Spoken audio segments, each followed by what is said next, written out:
say they are on the dreaded slave ships, bound in chains.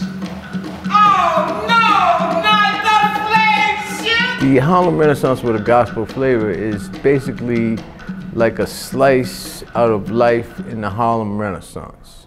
We walk with some of the people from that time. We see some of their challenges. We see how they address and deal with these challenges. It's truly a chance to look back on history and understand some of how we got to where we are.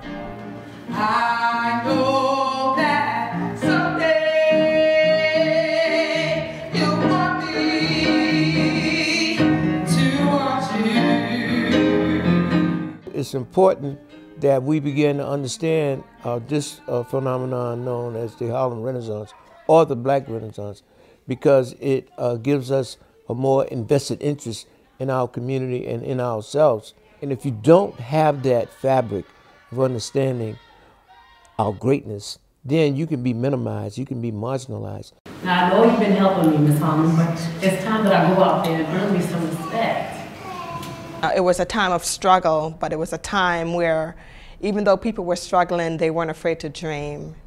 And they dreamed big. So, there you go with that publishing of books stuff.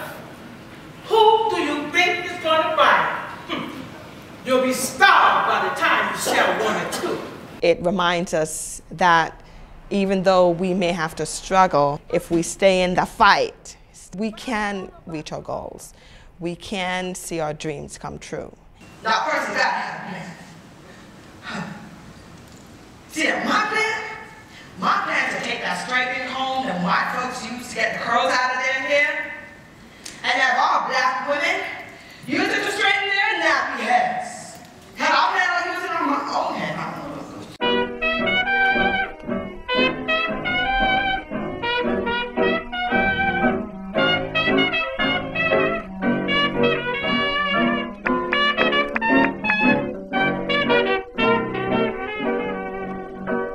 I have 8 grandchildren.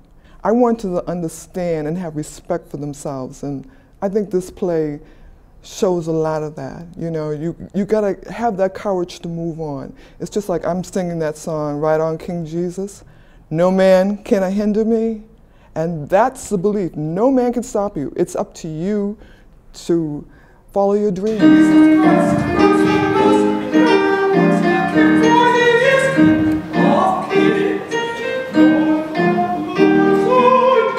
It's important to always revisit your history so that you'll know how to stand your ground and fight for your rights. My children are a part of this event, which is so exciting because I feel like they should see and feel how it was back in the day for our culture.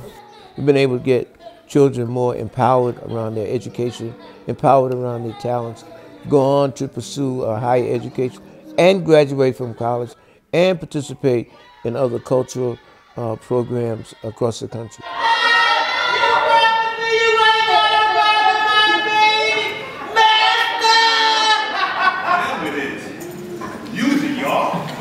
Before, I didn't really have confidence. I always thought, I wasn't worth anything, but now just after doing this play, I gained confidence back in myself that I could go and speak in front of people, or I could perform. I have a voice that I want everybody to hear. So before I used to be sat back, quiet and calm, but now I'm just loud and ready to go out there and conquer the world. The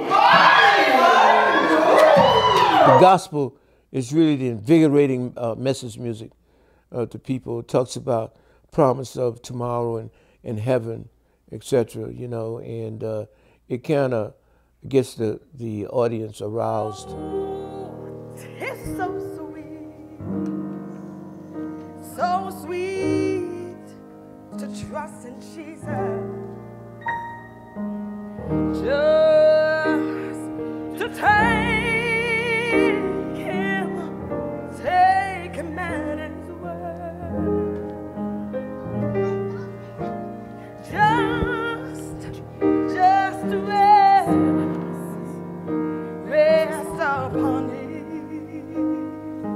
promises and to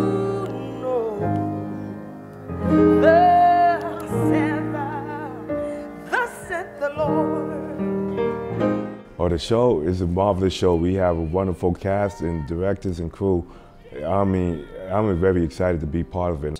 It's so much richness that spills from the Harlem Renaissance that it fills up your head and begins to give you a dawning of who you really are.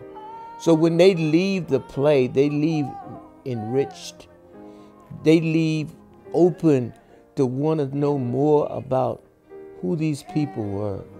A company like this is just such a positive experience. We have young people in the play, we have older people in the play, and everybody gets to feel it. Everybody gets a little excitement. Everybody gets to be touched by some of their positive spirit. And I think that just makes our lives so much better. It's just so important, you know, because it's not all drudgery. There is some joy.